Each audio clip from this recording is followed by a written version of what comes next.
Smallest number should be subtracted from this to make it a perfect square. So ഇത് നമുക്ക് എഴുതാം 5001 into 5001 plus 1 എഴുതിക്കൂടെ. അതോട്ട് ചെയ്താൽ 5001 square plus 5001. So ഇതിന് ഏത് സംഖ്യ സബ്സ്ട്രാക്ട് ചെയ്ത് പെർഫെക്റ്റ് സ്ക്വയർ ആണ്. 5001 ഇതിന് കുറച്ച് കളഞ്ഞു കഴിഞ്ഞാൽ പെർഫെക്റ്റ് സ്ക്വയർ നിൽക്കൂടെ. സോ ഇതിന് ഉത്തരം 5001. സോ ഇതെങ്ങനെ ചെയ്യാം? 3^21 ചെയ്യുമ്പോൾ എന്ത് റിമൈൻഡർ വരുന്നു എന്നാണ് ചോദ്യം. സോ നമ്മൾ ആദ്യം നോക്കണം. നമ്മൾ ആദ്യം 3^1 ആയിരുന്നെങ്കിലോ ബൈ 5 ചെയ്താൽ നമുക്ക് എത്ര വരും റിമൈൻഡർ? ന്യൂമറേറ്റർ ചെറുതായതുകൊണ്ട് തന്നെ റിമൈൻഡർ എന്താ? അത് തന്നെയാണ് റിമൈൻഡർ. ഓക്കെ, ഇതിന് റിമൈൻഡർ 3 ആണ്. 3^2 ആണെങ്കിലോ നമ്മൾ 5 കൊണ്ട് എത്ര റിമൈൻഡർ വരും? അതായത് 9/5 എന്ന് വരും. അങ്ങനെ റിമൈൻഡർ 4 വരും. ഇനി നമുക്ക് 9/5 അല്ലേ, നെഗറ്റീവ് റിമൈൻഡർ എടുത്താൽ 10ൽ നിന്ന് 1 കുറവല്ലേ. സോ അതുകൊണ്ട് തന്നെ -1 അല്ലെങ്കിൽ 4 -1. ദെൻ 3^2 ഈ നെഗറ്റീവ് റിമൈൻഡർ എപ്പോഴും -1ന്റെ ആ കേസിലാണ് നമ്മൾ നെഗറ്റീവ് റിമൈൻഡർ വലിയ നെഗറ്റീവ് ആണെങ്കിൽ നോക്കേണ്ട കാര്യമില്ല. ഇതിപ്പോൾ -1 അല്ലേ, അപ്പോൾ നമുക്ക് -1 കുറച്ച് അഡ്വാൻറ്റേജ് ആണ്. ഈ 3യുടെ ക്യൂബ് ആയിരുന്നെങ്കിലോ 3യുടെ ക്യൂബ് എന്താ? 3 ആകുമ്പം അതിനകത്ത് എത്ര 5 അടങ്ങും. 5 25ന്റെ ഒരു ഇതിനകത്ത് വരും. 5 25 വരും. സോ അതിനകത്ത് 2 റിമൈൻഡർ വരും. സോ 2. 3^4 ആയിരുന്നെങ്കിലോ 3^4 നമ്മൾ ചെയ്തിട്ട് നമ്മൾ ചെയ്യുമ്പോൾ നമുക്ക് റിമൈൻഡർ 1 കിട്ടും. ഇനി ഞാൻ വീണ്ടും 3^5 എടുത്ത് പോവുകയാണ്. അപ്പോൾ എന്ത് വരുന്നു? വീണ്ടും റിമൈൻഡർ 3 വരും. അത് ഇത്രേ ഉള്ളൂ.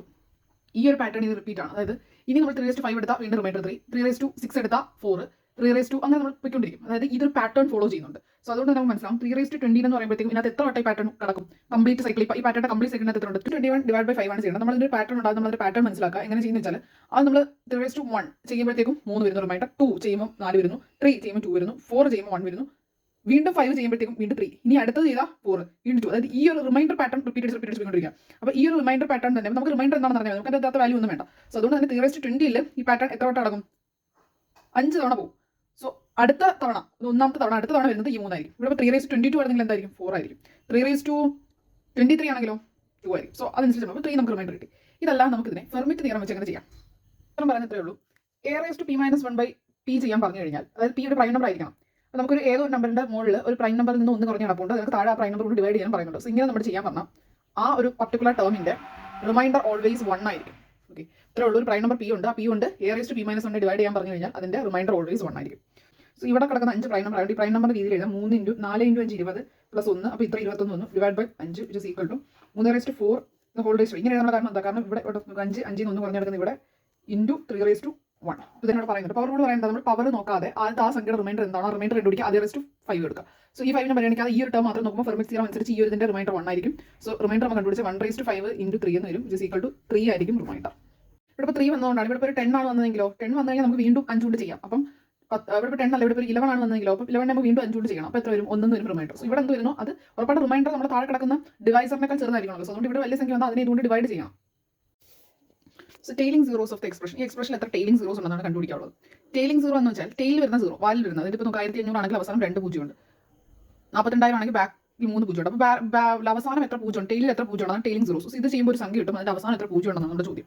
നമുക്കറിയാം എന്തായാലും ഉറപ്പായിട്ട് 2 0 കാണും. ഏതൊക്കെയാണ് 2 0? അണ്ട ഈ 10ന്റെ 0, 70ന്റെ 0. ഇതെന്ന് പറഞ്ഞാൽ 7 × 10 അല്ലേ?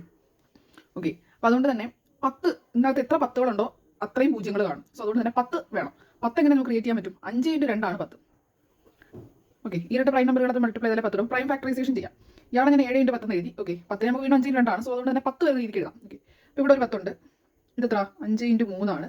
ഇത് 11 × 2 × 2 4, 28 14. ഓക്കെ, ഇപ്പോൾ നമുക്ക് ഒരു 10 ഓൾറെഡി ഉണ്ട്, ഒരു 10 ഉണ്ട്. ഈ 5ഉം ഈ 2ഉം കൂടെ ചേർന്നും ഈ 5ഉം ഈ 2ഉം കൂടെ ചേർന്നും ഒരു 10 ഉണ്ടാക്കും. വേറെ ആരെങ്കിലും 10 ഉണ്ടാക്കുന്നുണ്ടോ? ഇല്ല. അപ്പോൾ ഈ ഒരു 10, ഈ ഒരു 10, ഈ 5ഉം ഈ 2ഉം കൂടെ ചേർന്നൊരു 10 ആണ്. ഈ ഒരു സംഖ്യക്കകത്ത് 3 10 ഉണ്ട്. സോ അതുകൊണ്ട് തന്നെ 3 0 ഇതിന്റെ അവസാനം കാണും.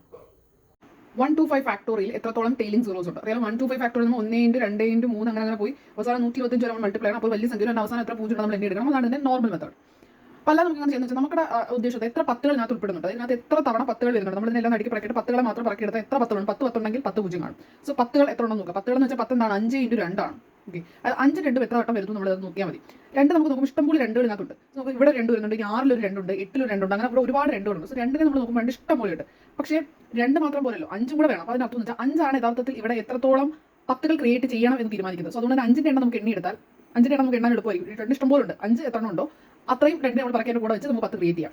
സോ അതുകൊണ്ട് 5 എത്ര ഉണ്ടോ നോക്കിയാൽ മതി. അതിനുവേണ്ടി 5 വളരെ ലിമിറ്റഡ് ആയിരിക്കും. നമുക്ക് 5 ഒരു സംഖ്യ വരും, പിന്നെ 15 ഒരു 5 ഉണ്ട്, പിന്നെ 25, അങ്ങനെയാണ് 5ന്റെ അങ്ങനെ 125 വരെ. അപ്പോൾ ആദ്യം നമ്മൾ ചെയ്യുന്ന വെച്ചാൽ നമുക്കറിയാലോ ഒരു സംഖ്യ ഇപ്പോൾ 125 5 കൊണ്ട് ഡിവൈഡ് ചെയ്യുമ്പോൾ നമുക്ക് എന്താ കിട്ടുന്നത്? 25 കിട്ടും. അതിനർത്ഥം നമുക്ക് ഉത്തരം കിട്ടുന്നു. ഇപ്പോൾ ഞാൻ 4/2 ചെയ്തു. ഇത് സീക്വൽ എനിക്ക് 2 കിട്ടി. അതിനർത്ഥം 1 മുതൽ 4 വരെയുള്ള സംഖ്യകൾ എടുക്കുക. 1, 2, 3, 4. അത് 2 കൊണ്ട് പൂർണ്ണമായിട്ടും ഹരിക്കാൻ പറ്റുന്ന 2 സംഖ്യകളുണ്ട്. 2 കൊണ്ട് പൂർണ്ണമായിട്ട് ഹരിക്കാൻ പറ്റുന്ന 2 സംഖ്യകളുണ്ട്. അതാണ് അർത്ഥം. അപ്പോൾ 125/5 എന്ന് വെച്ചാൽ 1 മുതൽ 125 വരെയുള്ള സംഖ്യകൾ എടുത്താൽ അതിൽ 5 കൊണ്ട് പൂർണ്ണമായി ഹരിക്കാൻ പറ്റുന്ന 25 സംഖ്യകളുണ്ട്. 25 സംഖ്യകളിനകത്ത് 5 ഉണ്ട്. 25 നമുക്ക് ഓൾറെഡി കയ്യിരിപ്പുണ്ട്. ഇതിന്റെ പ്രത്യേകത ചില സംഖ്യകളിനകത്ത് ഇത് 5 കൊണ്ട് പൂർണ്ണമായിട്ട് ഹരിക്കാൻ പറ്റുന്നതാണ്.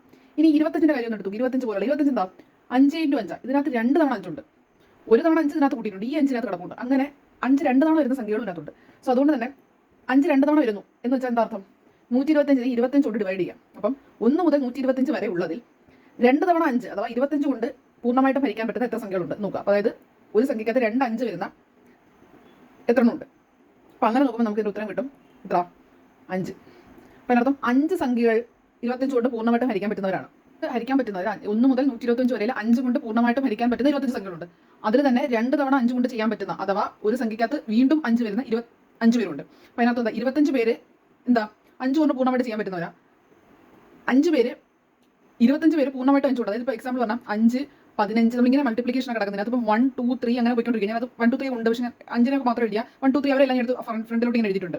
ഇവരെങ്ങനെ ഞാൻ 5 ഇവിടെ പറക്കി പത്ത് എഴുതി കഴിഞ്ഞാൽ 5 15 25 അങ്ങനെ വരും. സോ അതിനകത്ത് 5 കൊണ്ട് ഹരിക്കാൻ പറ്റുന്ന എത്ര പേരുണ്ടെന്ന് അവർ പറഞ്ഞു? 5 കൊണ്ട് ഹരിക്കാൻ പറ്റുന്ന 25 പേരുണ്ട്.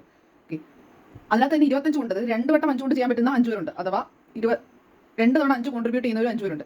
ഇനി 125 കൊണ്ട് 3 വട്ടം 5 തരുന്ന ആരുണ്ട്? 125. അതായത് 3 വട്ടം 5 5 × 5 × 5 = ഒരാളുണ്ട്. അതായത് 125. അപ്പോൾ അതിനർത്ഥം ഇവിടെ എത്ര അഞ്ചുകളുണ്ട്? 25 5 30 1 31 അഞ്ചുകളുണ്ട്. സോ 31 5 31 2 എടുക്കും. 2 ഇഷ്ടംപോലെ ഉണ്ട്. 31 2 കൂടെ എടുക്കും. സോ അതിന്റെ ഫലമായിട്ട് 31 10 രൂപപ്പെടും. 31 10 രൂപപ്പെട്ട 31 ട്രെയിലിംഗ് സീറോസ് വരും. ഇത് കൂടുതൽ കോംപ്ലിക്കേറ്റഡ് ആയത് നമുക്ക് എങ്ങനെ എഴുതാന്ന് വെച്ചാൽ 25 നമ്മൾ സാധാരണ ചെയ്യുന്നത് 125ന്റെ 5 കൊണ്ടങ്ങ് ചെയ്യും. ഏത് സംഖ്യയുടെ ഫാക്ടോറിയൽ എത്ര ട്രെയിലിംഗ് സീറോസ് ഉണ്ടെന്ന് വെച്ച് കഴിഞ്ഞാൽ നമ്മൾ 5 കൊണ്ടങ്ങ് ചെയ്യാം. ഇവിടെ 25 വരും. വീണ്ടും 5 കൊണ്ട് ചെയ്യാം. 5 അവസാനം നമ്മൾ 1ൽ വന്നിരിക്കുന്ന രീതിക്ക് ചെയ്യാം. അല്ലെങ്കിൽ എവിടെയാണോ വന്നിരിക്കുന്നത് 1ൽ വന്നിരിക്കുന്ന രീതി ചെയ്യാം. ഇതിനകത്തുള്ളവരെ ആഡ് ചെയ്താൽ മതി. 25 5 31 31 31 ട്രെയിലിംഗ് സീറോസ് ആണ്. 25 5 31 31 125 എടുക്കേണ്ട കാരണം അവിടെ നമ്മൾ തുടങ്ങിയതാണ്. 25 5 31 31. So 1 square 3 square 5 square up to 19 square അങ്ങനെ കണ്ടുപിടിക്കും. Sum of squares of first n odd numbers. അതായത് ആദ്യം വരുന്ന ഓഡ് നമ്പറുകളുടെ സ്ക്വയറുകളുടെ സം കണ്ടുപിടിക്കാനുള്ള ഫോർമുല എന്ന് പറയുന്നത് n × 2n - 1 × 2n + 1 divide by 3 ആണ്. ഇത് a + b × a - b ആയതുകൊണ്ട് തന്നെ വേണമെങ്കിൽ സിംപ്ലിഫൈ ചെയ്ത് n × 4n² - 1 ഡിവൈഡ് ബൈ 3 ഇങ്ങനെയും ചെയ്യാം.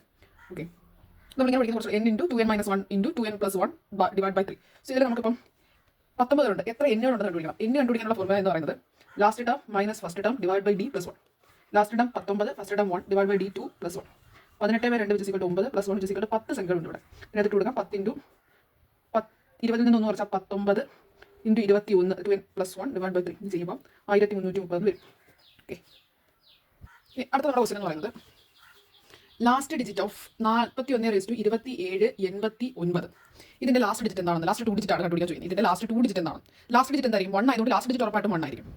ലാസ്റ്റ് 2 ഡിജിറ്റ് ആണ് കൂടെ ഒരു ഡിജിറ്റ് ആണ് അത് കണ്ടുപിടിക്കും. 4 നമ്പേഴ്സ് എൻഡിങ് ഇൻ 1. ഒന്ന് അവസാനിക്കുന്ന നമ്പറുകൾ സ്റ്റാൻഡേർഡ് എടുക്കുന്നത് എന്താണെന്ന് വെച്ച് കഴിഞ്ഞാൽ ആദ്യം നമ്മൾ ഫസ്റ്റ് സ്റ്റെപ്പ് നമ്മൾ ആദ്യം എന്ന് പറഞ്ഞാൽ 10s പ്ലേസിലുള്ള നമ്പർ എടുക്കുക. അതായത് ഈ ഒരു ഇത് നമുക്ക് ബേസും ഇത് നമ്മുടെ സ്ക്വയർ അല്ലേ. ഞാൻ ഒന്നുകൂടെ 41/21 87 89 ഇത് 10s പ്ലേസ് ചെയ്താൽ 4 10s ഡിജിറ്റ് ഓഫ് ദ ബേസിന്റെ 10s ഡിജിറ്റും അതിനകത്ത് തന്നെ പവറിന്റെ യൂണിറ്റ് ഡിജിറ്റ് ചെയ്താൽ 9. അപ്പോൾ ഇത്രേ ഉള്ളൂ. ബേസിന്റെ 10s ഡിജിറ്റും പവറിന്റെ യൂണിറ്റ് ഡിജിറ്റും കൂടെ മൾട്ടിപ്ലൈ ചെയ്യുക. ഇവിടെ വരും 36. ഈ കിട്ടിയ ഉത്തരത്തിന്റെ അവസാന സംഖ്യയാണ് ഇവിടുത്തെ സംഖ്യ. അപ്പോൾ നമ്മൾ ഉത്തരം എന്തായിരിക്കും? 61 ആയിരിക്കും. ഇത് only for എന്താ നമ്പേഴ്സ് എൻഡിങ് ഇൻ 1. ഒന്ന് അവസാനിക്കുന്ന നമ്പറുകൾ ഇത്രേ ഉള്ളൂ. ബേസിന്റെ 10s ഡിജിറ്റും പവറിന്റെ യൂണിറ്റ് ഡിജിറ്റും എടുക്കാൻ മൾട്ടിപ്ലൈ ചെയ്യുമ്പോൾ സംഖ്യ കിട്ടും. അതിന്റെ ലാസ്റ്റ് ഡിജിറ്റ് ആയിരിക്കും ഈ ഉത്തരത്തിന്റെ എന്ന് പറയുന്നത് 10s ഡിജിറ്റ്. സോ അതായിരിക്കും നമുക്ക് കിട്ടുന്നത്. വേറെ ഏത് ചോദിച്ചാലും നമ്മളൊരു പാറ്റേൺ കണ്ടുപിടിക്കാനുള്ളത്. ഇപ്പോൾ നമുക്ക് ഏതെങ്കിലും നമ്പർ എക്സാമ്പിൾ ഞാൻ 56/283 ഇങ്ങനെ നമ്മൾ ആദ്യം 56/1 വരുമ്പോൾ ഒരു സംഖ്യ ഉണ്ടല്ലോ. അതിന്റെ അവസാനം 2 സംഖ്യ അവസാനിക്കും. 56 സ്ക്വയർ വരും. അതിന്റെ ഒരു പാറ്റേൺ ഫോളോ ചെയ്യും. അപ്പോൾ 4 പേര് വീണ്ടും ഇതേ പാറ്റേൺ ആയിരിക്കും ഫോളോ ചെയ്ത് വരുന്നത്. സോ അതുപോലെ നമ്മൾ പാറ്റേൺ കണ്ടുപിടിക്കാനുള്ളത് യഥാർത്ഥത്തിൽ മാർഗ്ഗമുള്ളൂ. പക്ഷേ ഒന്നിന്റെ കേസ് വരുമ്പോൾ മാത്രം we can use this trick.